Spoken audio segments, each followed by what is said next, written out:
So if I were to ask you right now what the fastest possible thing in the universe is, the most likely answer you'd come up with is the speed of light. And while you would be correct there, light isn't actually as fast as you'd imagine it to be, because the universe is a ginormous place, and the distances light needs to travel to reach certain places only seems to get more absurd the further you zoom out into the observable universe.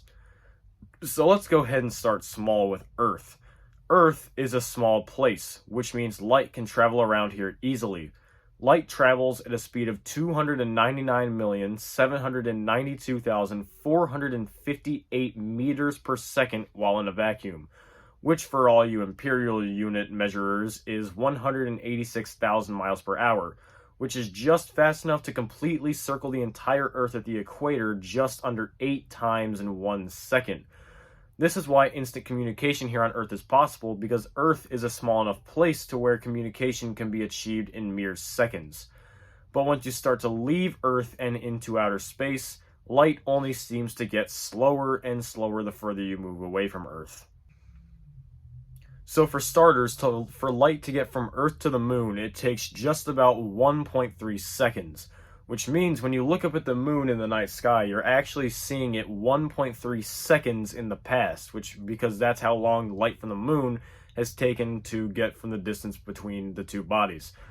This means that when the Apollo astronauts were there was a lag in communication between the astronauts and mission control, because a mission control message would take 1.3 seconds to reach the astronauts, and the astronauts' message would take 1.3 seconds to get back to mission control.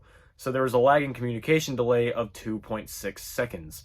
This means that in the future, if we have humans on the moon and you're trying to text your friend who lives there, that they will need to have 2.6 seconds to respond to your message, because that's how fast the speed of light can travel, therefore that's the fastest way we can communicate. But this is still fast compared to other places such as the sun. So you may already know this, but in case you didn't know, for light to get between the sun and the earth, it takes about 8 minutes and 20 seconds, which means if you look at the sun without searing your eyeballs, of course, you are seeing light that is 8 minutes old, since that's the distance it has to traverse across space to get to Earth. But if we move on to somewhere like Mars, we start to see wildly differing variations in our answers. This is because since Mars and Earth are at varying positions in their orbits, sometimes Mars is very much closer to Earth, and some other times it is very much farther away from us. On average, Mars is 140 million miles away from the Earth, which means for light to get from Earth to Mars, it takes about 12 minutes at the speed of light, which, if you have been following along, if you look at Mars through a telescope, you are seeing it 12 minutes in the past. But of course, as I just mentioned, Earth and Mars are always changing their distances from each other. At opposition, which is when the two planets are closest to each other, light takes just about 3 minutes to get there one way. But at conjunction, which is when they're furthest apart from each other, light takes about 23 minutes to reach Mars, and that's just one way. This means that when NASA is trying to send a radio transmission to a rover such as Curiosity, they sometimes have to wait upwards of 40 minutes just to process basic information.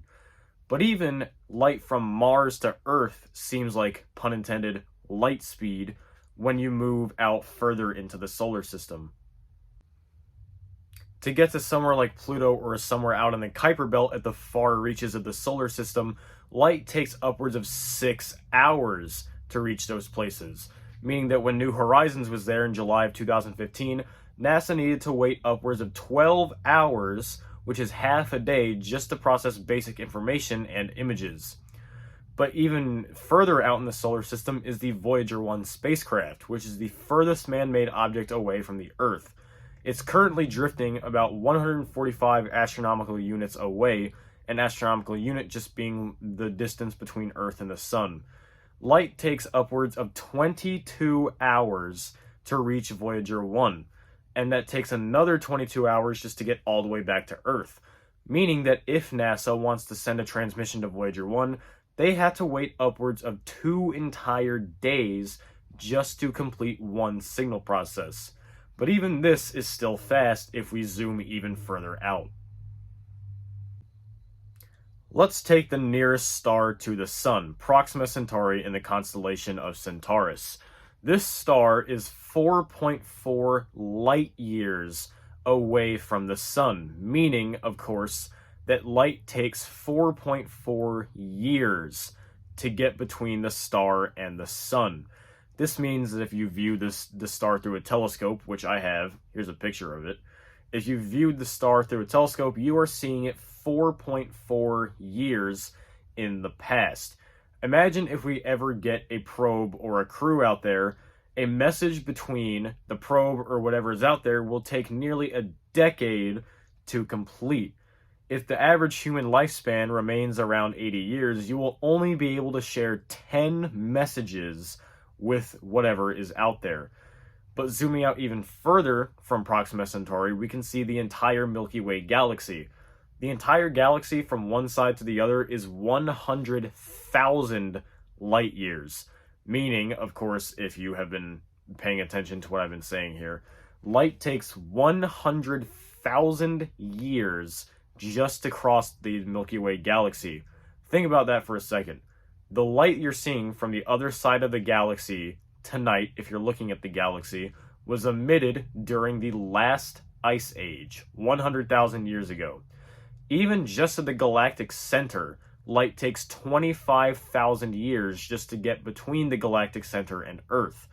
Meaning that this sweet picture that we took of Sagittarius A star a couple months ago is actually what it looked like 25,000 years in the past. But we still haven't even gotten to the furthest distances light needs to travel in the universe yet, so let's go ahead and get into that. We're going to go ahead and zoom out from the Milky Way galaxy to the entire observable universe, which from one side to the other is 93 billion light years, meaning that light takes 93 billion years just to get from one side of the observable universe all the way across to the other side. And for reference, the universe is only 13.8 billion years old, meaning that light emitted from one side of the observable universe has not even made it halfway across the universe to the other side. But I'm going to go ahead and tell you something crazy. There are some places in the universe that their light will never reach us here on Earth, because some parts of space are expanding away so fast that the objects there are expanding with it, meaning that the light from those objects in an infinite amount of time will never reach us here on Earth. And that's kind of sad, because that means stars that far away, we will never be able to observe them, even if humanity is eternal. So, next time you're complaining or frustrated that your communication is lagging, just think about it. At least it's not taking 93 billion years or never happening at all. So thank you guys for watching this video. If you enjoy my science content, go ahead and consider subscribing and leaving a like so I can be motivated to make more of these kinds of science educational videos. But for now, that's all from me. Thanks for watching. Stay curious.